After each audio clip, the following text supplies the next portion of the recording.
Olá pessoal, aqui é o Velgas, hoje dia 5 de dezembro de 2024. Rússia ataca em Kursk e a Ucrânia contra-ataca.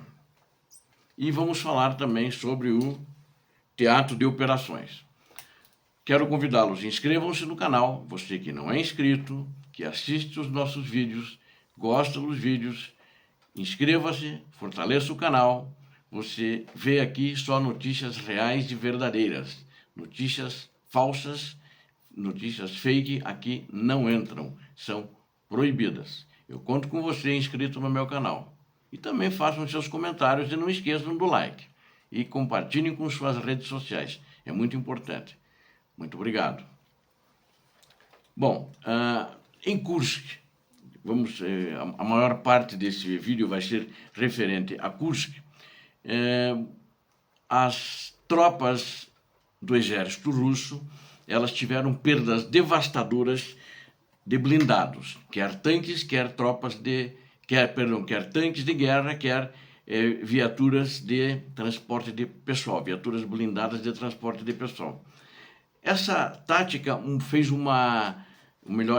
esse fato dessa perda fez com que eles mudassem a tática na região de Kursk. E eles fizeram com que ataques maciços de infantaria a pé, sem ajuda, sem apoio de blindados, que já não estava dando certo com blindados, e eles achavam que a pé daria mais certo.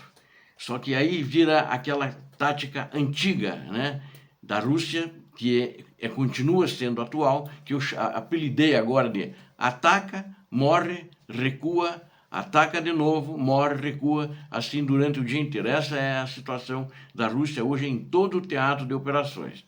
Dei esse apelido ontem, estava pensando sobre isso, e acho que essa tática é uma tática do fracasso, então não leva a nada. E eles estavam fazendo na região de Kursk, ali na região de Taltsiluk, que iriam em direção a Novoivanovka, e eles estavam atacando e tinham posto avançado apenas com 2 fuzileiros do exército da Ucrânia.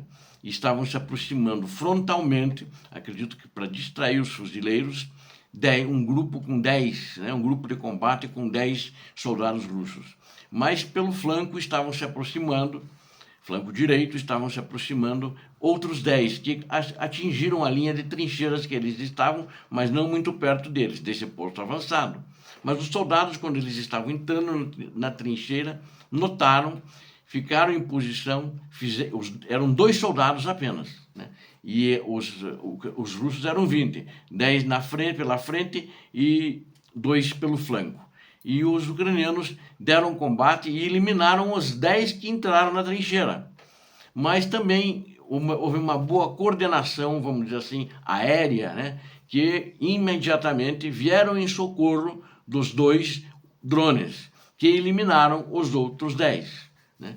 E aí os russos não tiveram nem como recuar. Mas aí toda a linha de frente, a massa que vinha atrás, para atacar a linha de frente, nessa região que eu falei para vocês, foi enfrentada por drones. E esses drones eliminaram esse ataque da Rússia, e esses ataques frontais. Eles mudaram essa tática e contornaram o rio Znagost, justamente, isso já era na outra margem do rio Znagost, que eu já comentei em outras vezes. Eles mudaram essa tática porque eles estavam tentando atravessar o rio, que é muito mais difícil, e o rio é muito visível dos ucranianos, que ficam numa posição elevada, né? O rio não fica, as posições ucranianas não ficam atrás do rio, muito longe, elas ficam na margem, mas numa elevação. Toda aquela linha é a elevação, então eles não conseguiam nem entrar na água, ou quando entravam, os ucranianos faziam fogo e eles não conseguiam passar, e eles tinham baixa sobre isso, né? Então, esses 2 ucranianos, acho que foi um ato heróico, não fugiram quando viram esses 20 e deram combate a eles, né? Isso foi muito positivo, e isso denota uma boa também coordenação do exército ucraniano, socorrendo os 2 soldados que estavam na linha de frente, e a bravura deles de eliminar os 10 que entraram na trincheira, né? Acho que eles conheciam melhor as curvas da trincheira. E o restante dos russos que vieram ficaram sob fogo pesado também de drones de artilharia, que não conseguiram avançar a pé. Não estavam conseguindo avançar com tanques, que é na mesma região que eu já relatei os outros casos, né? E lá, claro que não conseguiriam avançar a pé. Agora, nota-se que essa mudança de ataques mecanizados, blindados, que vinha por massivos de infantaria, nota uma coisa, na minha análise isso, o esgotamento das capacidades blindadas, né? Porque lembro-se que num dos meus últimos vídeos eu relatei que eles fizeram um ataque massivo blindado e foram todos destruídos, foram todos notados antes por drones e pela artilharia ucraniana, pela defesa ucraniana. Então, essa batalha em destaque, eu quero mostrar a posição heróica, primeiro, dos 2 soldados ucranianos, motivados, moral elevada, ao contrário das tropas russas que estão com moral baixa em todo o teatro de operações, né? E é uma coordenação de um cenário tático e a coordenação eficaz do exército ucraniano para neutralizar as forças numericamente superiores, que as forças russas, elas são, sem dúvida, numericamente superiores. E elas eram numericamente superiores também em blindados e acabaram perdendo todos os blindados. E cada dia os russos sacrificam mais mão de obra, mais tropas, né? Sacrificam, que é a mão de obra deles, que são os soldados, enfraquecendo ainda mais a sua capacidade de sustentar a linha de frente, mais uma perda para o exército russo. Mas, a propósito disso, ontem os russos fizeram em Kursk 16 ofensivas no mesmo estilo. Aí a Ucrânia notou que eles não vinham com muita força, porque vinham a pé em todas essas 16. A Ucrânia fez um contra-ataque, né, numa saliência também no próprio Kursk ali, que nós estamos falando sobre Kursk, na região de Kursk, né?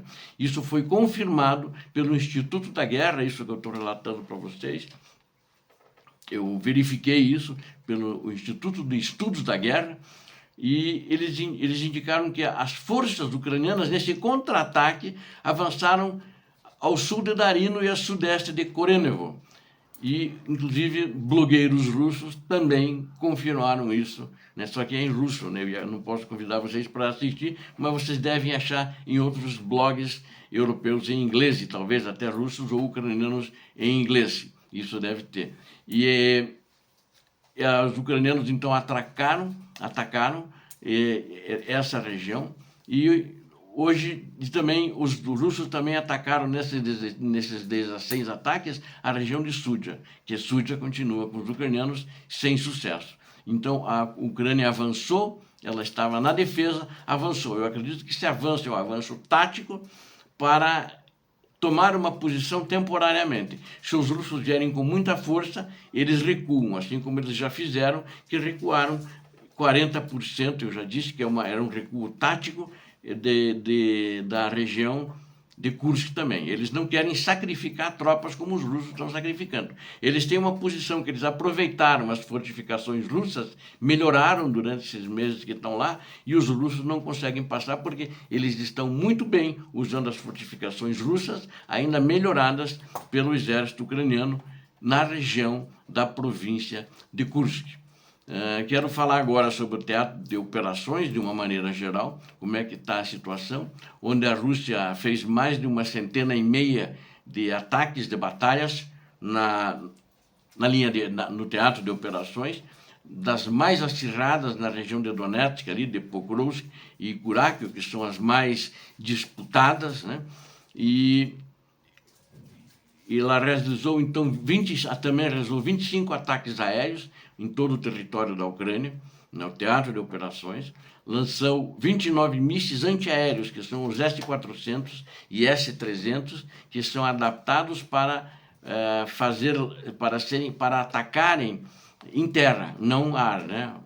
E também 654 drones, nenhum atingiu o alvo. Esses drones foram ou destruídos ou foram desviados pela guerra, pelos equipamentos de guerra eletrônica e inteligência artificial da Ucrânia. Existe uma parte interessante, não tem um número final, acho que um grande número foi desviado para a Bielorrússia, para dar trabalho lá para o exército da Bielorrússia segurar os mísseis russos. E, no exemplo, nesses ataques, ele atacou novamente Kharkiv, né?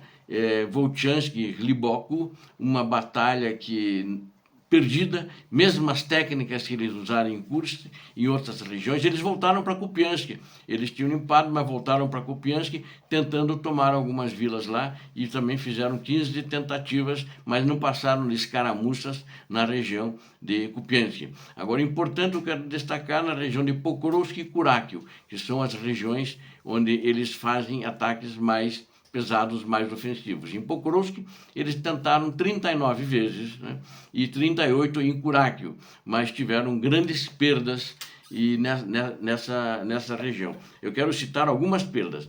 No total de perdas, ontem, 1.780 soldados russos, então 1.780 baixas a Rússia teve. É um número absurdo, como sempre, como todos os dias, mas eles tiveram, é um número parcial da região, vamos chamar assim, Pokrovsk, Kurakio, que são as duas áreas mais atingidas, mas Toretsk também eu incluí, também, que também é da mesma região, né? Eles perderam uma visão parcial 194 soldados, né, que foram efetivamente eliminados, e 17 tanques. E ali parece que tem mais blindados do que em Kursk, o que é um problema muito sério. Em Kursk eles estão, segundo informações, tentando agrupar tanques, uma nova armadura, né? Essa armadura com blindados de transporte de tropas, que eles perderam praticamente tudo lá, e também tanques de guerra, e estão tendo dificuldades para conseguir isso, então a logística deles está muito complicada, o que enfraquece a Rússia nas operações na região de Kursk. Obrigado a vocês que assistiram a este vídeo, conto com vocês, inscrevam-se no canal e deem um like, é importante você se inscrever no canal, você vê aqui o que de fato acontece sem fake news. Deus abençoe vocês, Deus abençoe a Ucrânia, Deus abençoe o Brasil. Paz e bem, paz para toda a humanidade.